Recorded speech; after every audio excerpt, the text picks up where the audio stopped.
Hello students, I am Manish Kumar. I am physics teacher. Due to the present pandemic, it is difficult to have regular classes in the coming months. So have online class with me and get connected with me. For this, I need your cooperation and support. Okay?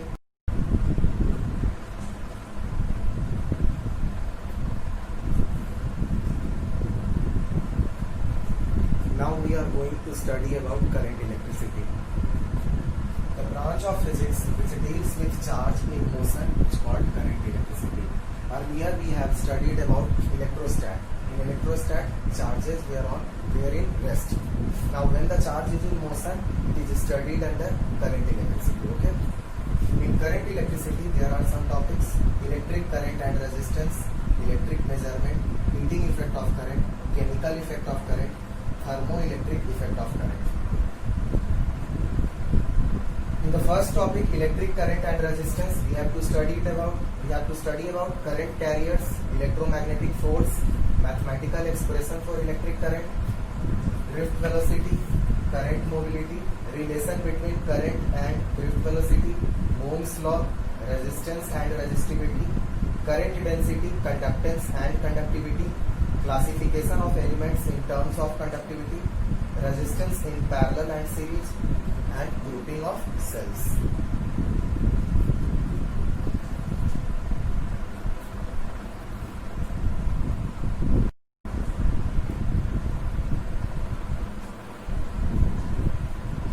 Charge carriers, free electrons या ions, they are responsible for the steady supply of current. Generally in metals there are free electrons. In liquid conductors there are ions. Okay. If there is a constant potential difference between the two conductors, we get a constant net flow of steady charge in one direction. The net flow of charge in a direction through the metallic wire, they constitute an electric current.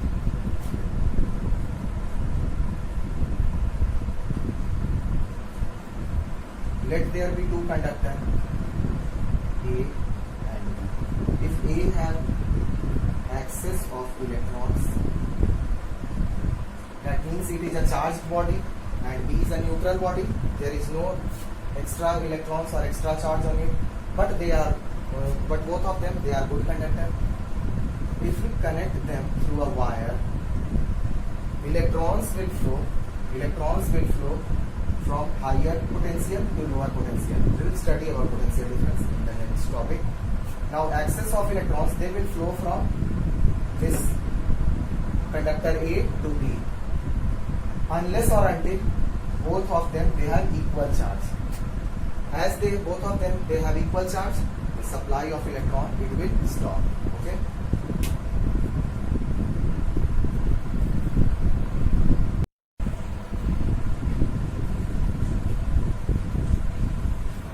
Now electromotive force, the external force which makes the current carriers to move in a definite direction. It is the maximum potential difference between the electrodes of the cell when no current is drawn from the cell. Let there be a cell, its positive and negative terminal. When no current is flowing through the conductor, this cell, it has maximum voltage, and this maximum voltage is said to be electromotive force, written as E. Mathematically, this electromotive force is integral of electric field dot dl, where dl is the small length of the conductor. This is said to be maximum voltage. Literally, electromotive force and voltage, they are same, but the maximum voltage across the cell when no current is supplied from that cell, it is said to be E. Its unit is volt. Okay.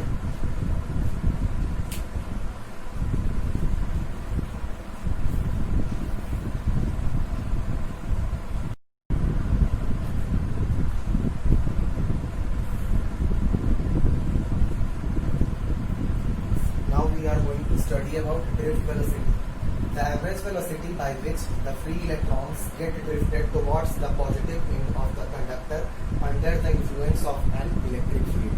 This is said to be drift velocity.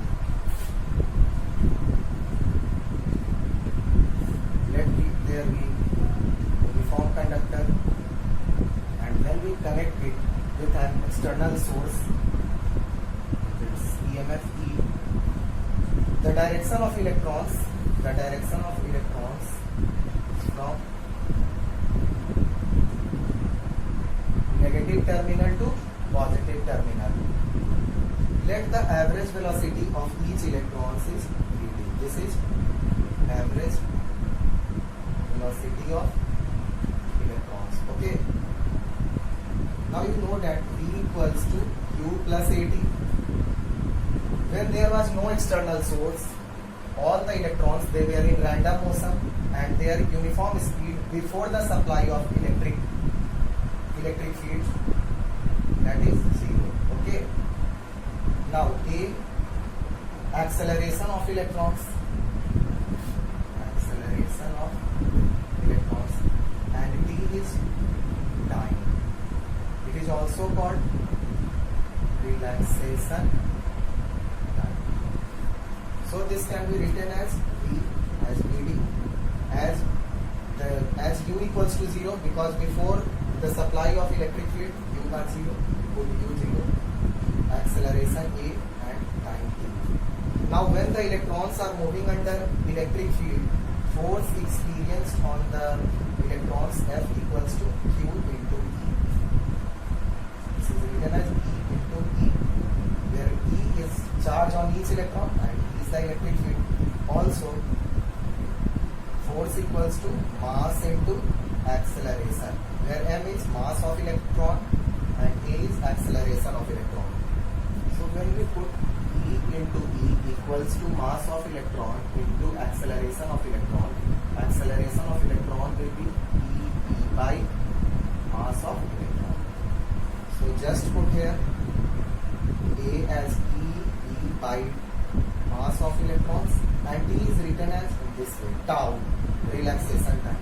So drift velocity on electrons is EET by mass of electron, where small e is charge on electron, capital E is the electric field, T is the relaxation time, and M is the mass of electron. Okay.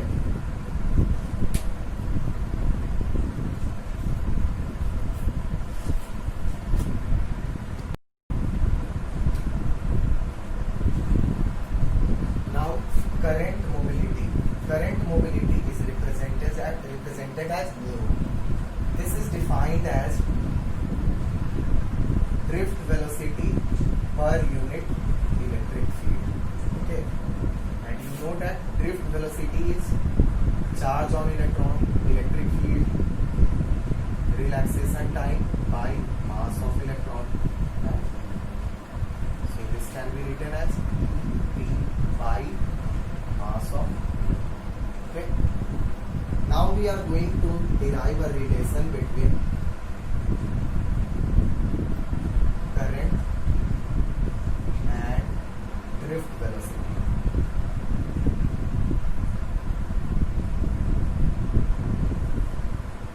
Okay.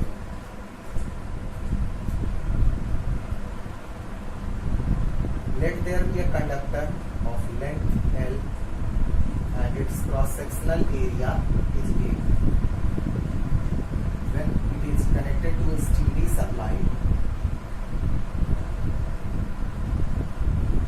electrons, they will flow from negative terminal to positive terminal. Now total charge in that conductor, we have to calculate total charge. So if there are n electrons in the conductor, charge will be n into E. Now also calculate volume of that conductor.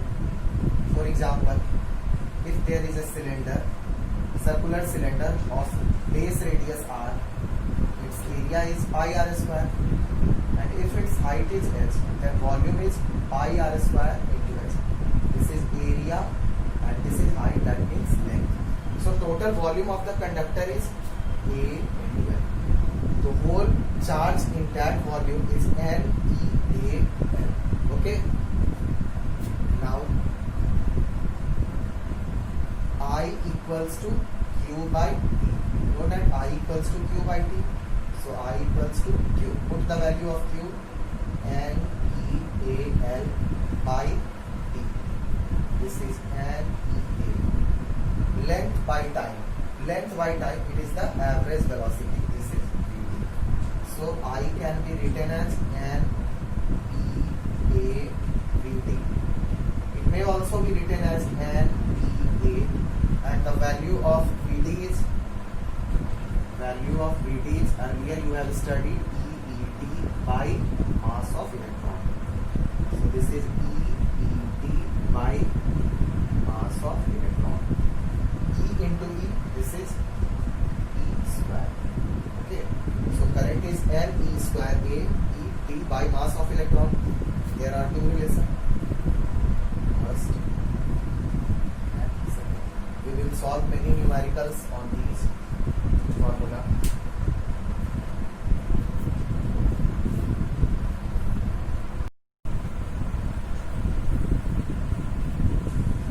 Now the important topic is Ohm's law. I think you have already studied about Ohm's law in class 10.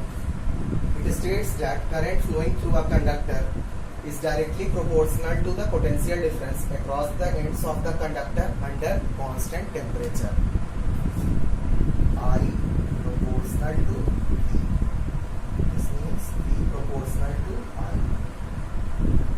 After removing the sign of proportion, R to I. This constant R is 1. This is resistance of the conductor. Its standard unit is ohm, and its symbol is this. Yeah, I think you know about the symbol and the unit of resistance. Now we are going to deduce the value of resistance. I think you know that I equals to N A E Vd, number of electrons, area of cross section, charge on each electron, and Vd is the drift velocity. This is drift velocity, and Vd is equals to EET by mass of electron. Vd equals to EET by mass of electron. So I can be written as NAE square ET by mass of electron. I equals to NAE square, and electric field is written as voltage per unit length. This is known as potential gradient. E equals to V by L. So E equals to V by L, V by mass of electron. Okay. So V by I equals to mass of electron, length of the conductor, and A E square D. These all are constant. Mass of electron is constant, length of the conductor is constant, number of electron, area of cross section, charge on each electron, and relaxation time. They are constant, and this constant is equals to R. So V by I equals to R, where R equals to mass of electron, length, and A E square.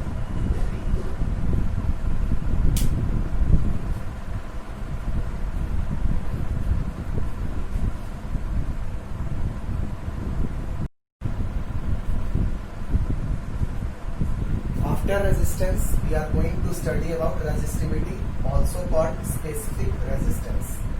It is represented as rho. Okay. Resistance offered by unit length and unit area of cross section by a wire of given material of the conductor. Earlier we have studied that R equals to MEL NAE square D. This means that resistance of the conductor depends on mass of electron, length of the conductor, number of electrons, area, charge on electrons, and time. Now, mass of electron, it cannot be changed. Mass of electron is fixed, charge on each electron is fixed, time is also fixed, and number of electrons, they are fixed. Then what values they can be changed? Length or area, it can be changed. So, we may say that resistance is directly proportional to length and resistance is inversely proportional to area. Combining these, we get resistance proportional to length by area, and removing the constant, we get rho L by A, where rho is resistivity या specific resistance. Okay. Now the unit of resistance is ohm. Then the unit of resistivity will be ohm. Standard unit of area is meter square by meter. This is ohm meter. Okay. Mathematically, we are also going to calculate the value of resistivity. Just note down.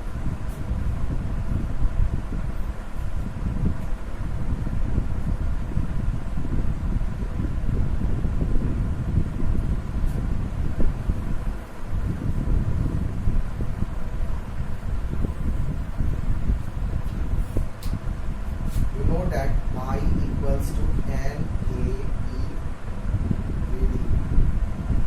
I equals to N A E and VD is E E T by mass of electron.